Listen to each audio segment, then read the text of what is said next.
আসসালামু আলাইকুম প্রিয় লিসেনার্স। আমি মোহাম্মদ জিসানুর আছি আপনাদের সাথে। আজকে আপনাদের জন্য আপনাদের প্রাণপ্রিয় গ্রামের গল্প নিয়ে হাজির হয়েছি। তো চলুন গল্প শুরু করা যাক। গ্রামের নাম নিশ্চিন্তপুর। এই গ্রামটি বেশ পুরনো, চারপাশে ঘন জঙ্গল আর পুরনো বাড়িঘর দিয়ে ঘেরা। গ্রামের লোকজন সাধারণত সন্ধ্যার পরেই বাড়িতে থাকে। সেদিন আকাশে মেঘের ঘনঘটা, রাস্তায় আলো কম। সেদিন আরিফ কোচিং শেষে বাড়ি ফিরছিল। তার মা তাকে বাজার থেকে একটি বড় ইলিশ আনতে বলেছিল। আরিফ দেরি না করে বাজার থেকে একটি বড় তাজা ইলিশ কিনে নিল। বাড়ি ফেরার পথে তার মনে হলো শর্টকাট রাস্তা দিয়ে গেলে তাড়াতাড়ি বাড়ি পৌঁছানো যাবে, কিন্তু এই রাস্তাটা কেউই ব্যবহার করে না, কারণ এটা একটা পুরনো অন্ধকারময় পথ, যেখানে গাছপালা এত ঘন যে দিনের বেলাতেও আলো ঢোকে না।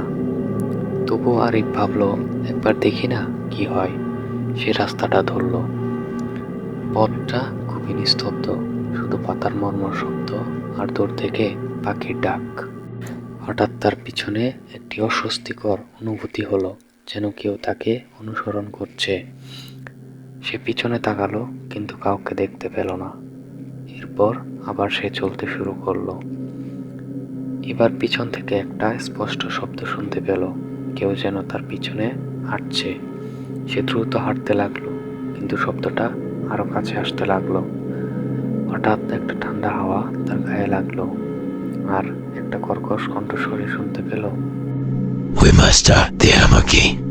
আরিফের গা শিউরে উঠল। সে দৌড়াতে শুরু করলো, কিন্তু পিছনে শব্দটা আরো জোরে হতে লাগলো। সে বুঝতে পারলো এটা কোনো সাধারণ মানুষ নয়।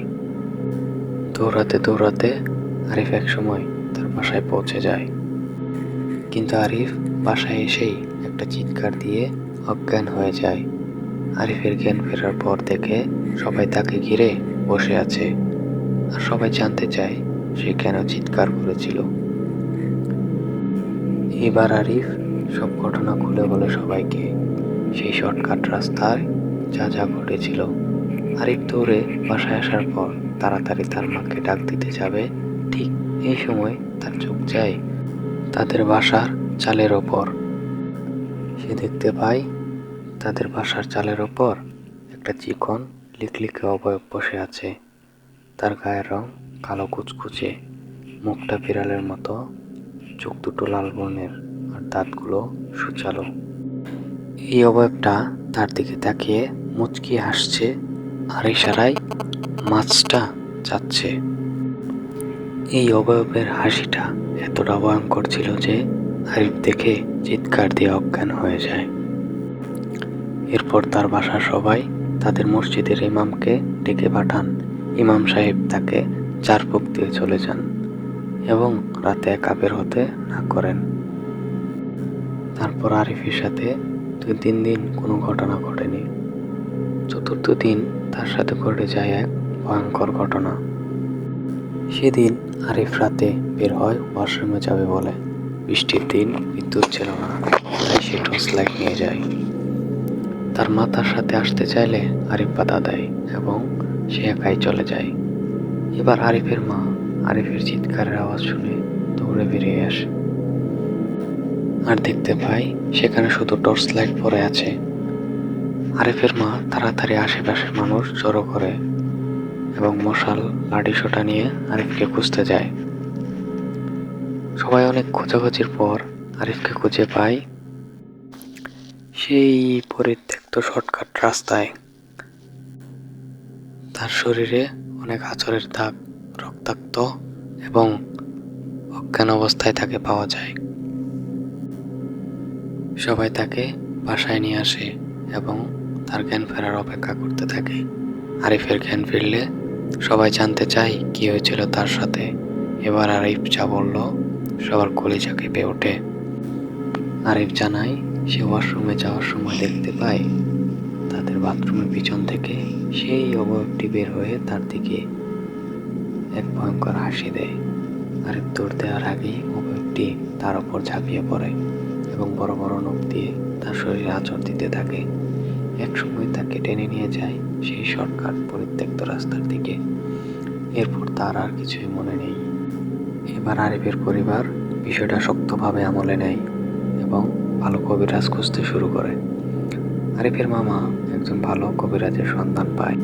এই বৃদ্ধ কবিরাজের বাসা তাদের গ্রামের 2 গ্রাম পরে। মঙ্গলবার সেই বৃদ্ধ কবিরাজের সাথে দেখা করলে কবিরাজ বলে, আমি আজ আসর নামাজের পর আপনাদের বাসায় আসব, ততক্ষণ পর্যন্ত আরিফকে আপনারা দেখে রাখবেন। সেদিন আসর নামাজের পর কবিরাজের আসার কথা থাকলেও কবিরাজ আসতে আসতে প্রায় সন্ধ্যা লেগে যায়। কবিরাজ আরিফের বাসায় এসে আরিফের পরিবারকে বলে, আমাকে একটা ফাঁকা রুম দেন। এরপর কবিরাজকে একটা ফাঁকা রুম দেওয়া হলে কবিরাজ রুমের দরজা লাগিয়ে দেয়। কিছুক্ষণ পর সে রুম থেকে অনেক চিৎকার চেঁচামেচির আওয়াজ শোনা যায়। 1 ঘন্টা পর সব স্তব্ধ হয়ে যায় এবং কবিরাজ বের হয়ে এসে বলে, সেদিন আরিফ সেই শর্টকাট রাস্তা দিয়ে আসার সময় একটা পিশাচ তার পিছনে লেগে যায় সেই ইলিশ মাছটা খাওয়ার জন্য। কিন্তু আরিফ তাড়াতাড়ি বাসায় পৌঁছে যাওয়ায় সেই মাছটা পিশাচ খেতে পারে নাই। এরপরে পিশাচটা আপনাদের বাথরুমের পিছনে পড়ে গেছে আস্তানাগারে এবং সুযোগ খুঁজতে থাকে আরিফকে কখন একা পাবে। সেদিন একা পেয়েছিল আর আরিফকে সেই পরিত্যক্ত রাস্তা দিকে টেনে নিয়ে যায়।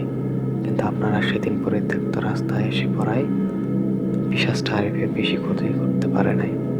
ওইদিন আপনারা একটু দেরি করলেই আরিফের লাশ পাওয়া যেত।